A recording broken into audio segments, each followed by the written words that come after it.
Hi అండి అందరికీ. మనం మునక్కాయ సాంబార్ ఎలా చేయాలో చూద్దామండి.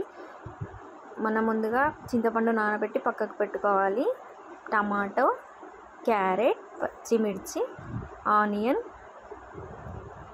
మునక్కాయ ముక్కలు వీటిని కట్ చేసి పక్కకు పెట్టుకోవాలి. అలాగే మనం 3 విజిల్స్ వరకు పప్పు ఉడికించుకోవాలి. దాంట్లో కొద్దిగా ఆయిల్, పసుపు వేసుకోవాలండి. స్టవ్ పై ఒక బౌల్ పెట్టుకొని దాంట్లో కొద్దిగా ఆయిల్ వేసుకొని జీలకర్ర, ఆవాలు, ఆనియన్, కరివేపాకు, ఎండుమిర్చి, పచ్చిమిర్చి వేసుకోవాలి. అలాగే దీంట్లో కొద్దిగా అల్లం వెల్లుల్లి పేస్ట్, పసుపు వేసుకొని పచ్చివాసన పోయే వరకు ఫ్రై చేసుకోవాలి.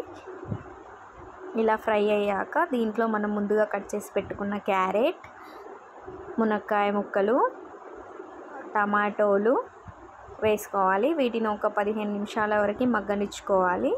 తర్వాత దీంట్లో కొద్దిగా సాల్ట్ వేయాలి. ఇది ఒక 2 to 3 మినిట్స్ వరకు మగ్గనిచ్చుకోవాలండి. చూసారు కదా, ఇలా మగ్గిన తర్వాత దీంట్లో మనం ముందుగా ఉడికించి పెట్టుకున్న పప్పును వేసుకోవాలి. అలాగే చింతపండు రసం తీసుకొని వేసుకోవాలి. పులుపుకు తగినంత వేసుకోవాలండి. దీంట్లో ధనియా పౌడర్, కొద్దిగా కారం వేసుకోవాలి.